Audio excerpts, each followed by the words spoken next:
क्रीड़ापुर देश के समृद्ध राज्य में एक महान राजा रंतिदेव राज करते थे।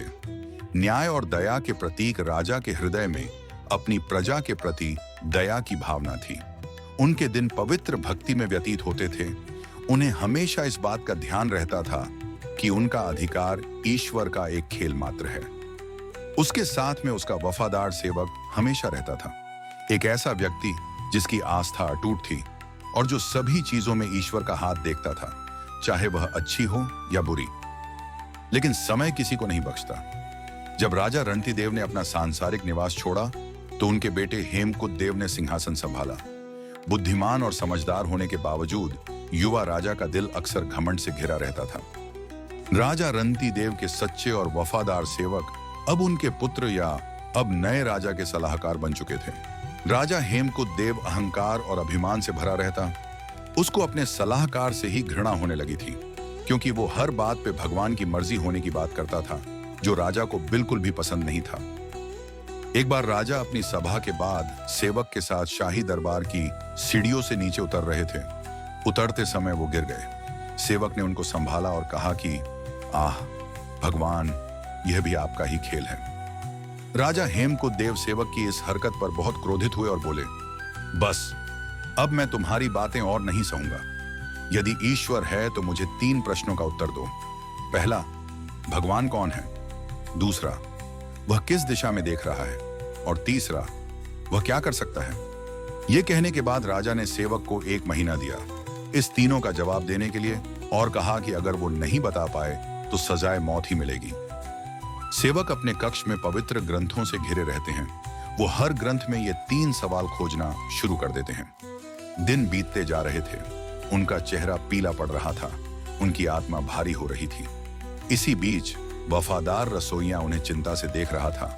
रसोइया पूछता है, मालिक क्या हुआ है आपको? क्या चिंता सता रही है आपको? आप मुझे अपनी परेशानी बताएं। मेरे प्यारे रसोइये, तुम कैसे समझ सकते हो? ये सवाल केवल भगवान ही इनका जवाब दे सकते हैं। 2 दिन में मैं जरूर मर जाऊंगा। और फिर सेवक ने उसको पूरी बात विस्तार से बताई। रसोइये ने यह सब सुनने के बाद फैसला किया कि वो सेवक की जगह राजा को ये तीनों सवालों के जवाब देगा। उसने कहा कि मैं एक मामूली रसोइया हूं, पर भगवान के लिए कुछ भी असंभव है क्या? अगले ही दिन रसोइया शाही दरबार जाता है। वहां राजा और सभी मंत्री इंतजार कर रहे थे। माहौल गर्म होता है क्योंकि सभी ये 3 सवालों का जवाब सुनना चाहते थे। राजा कहता है, मेरे मंत्री मेरे सवालों का जवाब देने के लिए एक रसोइये को भेजा है। यह बात मुझे मनोरंजक लगी। रसोइया बोलता है, महाराज, मैं आपके सवालों का जवाब दूंगा। अगर आप एक प्राचीन परंपरा का सम्मान करते हैं, शिक्षक को छात्र से ऊंचा बैठना चाहिए। मुझे अपने सिंहासन पर बैठने दो और आप फर्श पर बैठिए। रसोइया सिंहासन पर बैठता है और राजा नीचे बैठ के पहला सवाल पूछता है, भगवान कौन है? रसोइया आदेश देता है कि एक काली गाय और एक दूध वाला लाओ। दूध वाला दूध को निकालता है और फिर रसोइया राजा से पूछता है कि यह दूध सफेद है, फिर भी यह एक काली गाय से आया है। मुझे बताओ महाराज, क्या आप घास और पानी से दूध बना सकते हैं? राजा ने संकोच से कहा, नहीं, ऐसा केवल गाय ही कर सकती है। रसोइया मुस्कुराता है और कहता है, जैसे गाय घास को दूध में बदल देती है, वैसे ही भगवान अदृश्य को वास्तविकता में बदल देते हैं। भगवान वही हैं। राजा अब दूसरा सवाल पूछता है, भगवान किस दिशा में देख रहा है? रसोइया आदेश देता है कि एक मोमबत्ती जलाई जाए और फिर राजा से पूछता है कि लो, किस दिशा में अपना प्रकाश डाल रही है? राजा बोलते हैं, सभी दिशाओं में।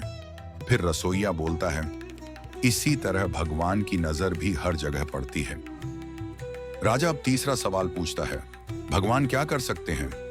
रसोइया कहता है, अपने आसपास देखो, मैं एक साधारण रसोइया तुम्हारे सिंहासन पर बैठा हूं, जबकि तुम शक्तिशाली राजा नम्रता से फर्श पर बैठे हो। तुम्हारा मंत्री जो एक बार बर्बाद हो गया था, अब दोष मुक्त हो गया है। भगवान यही कर सकता है। वह दीन को ऊपर उठाता है और अभिमानी को नम्र बनाता है। राजा हेमकुद देव की आंखें खुल जाती हैं और राजा कहता है, मैं घमंड में अंधा था, लेकिन आपने मेरी आंखें खोल दी हैं। मंत्री जी, मुझे माफ कर दीजिए। आज से मैं सभी चीजों में भगवान की इच्छा को स्वीकार करता हूं। इस कहानी से हमें यह सीखने को मिलता है कि शक्ति और अभिमान क्षण भंगुर हैं, लेकिन जो लोग ईश्वर के सामने खुद को विनम्र करते हैं वे ऊपर उठ जाते हैं, क्योंकि जीवन के महान खेल में यह ईश्वर ही है जो सर्वोच्च है। आज के लिए बस इतना ही। ऐसी ही और कहानियां सुनने के लिए बियॉन्ड मिनट्स डॉक्यूमेंट्री को सब्सक्राइब करें। मिलते हैं अगले वीडियो में। धन्यवाद।